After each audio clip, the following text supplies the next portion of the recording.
வடிவங்க எல்லா இடத்துலயும் இருக்கு. ஆனா இந்திய கோயில்கள்ல அவங்கதான் முக்கிய ஹீரோக்கள். இன்னைக்கு நான் 2 பெரிய கட்டிடங்கள்ல வடிவங்களை தேட போறேன்.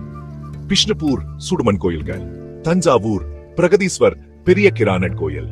கோணங்களையும் சமச்சீரையும் நாம இப்போ ஜாலியா கத்துக்கலாம். தயாரா? போலாம். முதல்ல பிஷ்ணுபூர். இந்த கோயிலுக எல்லாம் களிமண்ணால செஞ்ச வடிவியல் புத்தங்கள் மாதிரி.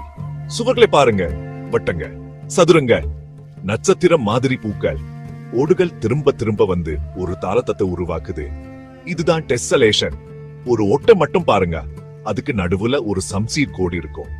ஒரு பக்கத்தை அப்படியே இன்னொரு பக்கத்துல பிரதிபலிக்கும். அவ்வளவுதான். சம்சி. ஜோர் பங்களா கோயில் 2 சாய்வான சூறைகள் எக்ஸ் மாதிரி ஒன்னோட ஒண்ணு கடந்து முக்கோணங்களையும் சரிவங்களையும் காத்துல உருவாக்குது. வளைவுள் வலிஞ்சு இருக்கும்.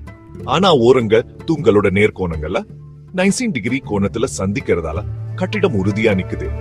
ஷியாம் ராய் கோயில் 4 மூல கோபுரங்கள் ஒரு நடு கோபுரத்தை சுத்தி அடுக்கி இருக்கு.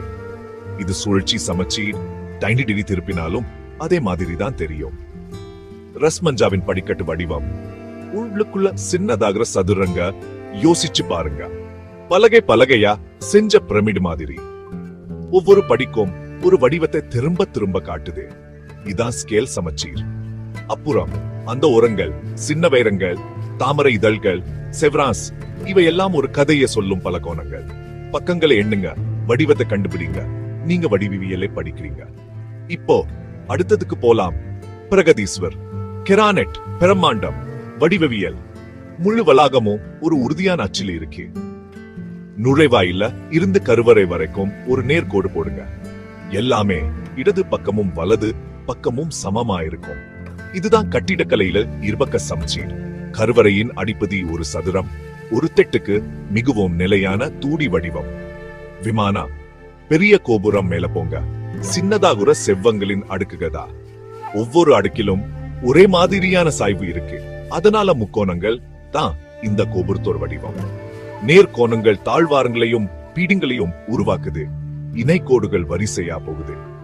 விகிதாசாரங்கள் தெளிவா இருக்கதால நம்ம கண்ணு எங்கேயும் குழப்பம் அடையாது. உள்ளுக்குள்ள ஒரு கட்டத்தை யோசிச்சு பாருங்க. கட்டிட கலைஞர்கள் மண்டல அமைப்பு மாதிரி பயன்படுத்தினாங்க.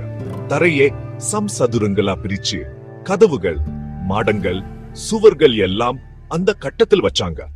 இது ஒரு விளையாட்டுல உங்க கட்டிடத்தை கட்டத்துல பொறுத்துற மாதிரி. ஆனா இது தன் வருஷம் பழமையானது. கல்லால் ஆனது. கோடுங்க ஓரங்கள நடந்து பாருங்க. முள்ளகுல 90 டிகிரி. சரி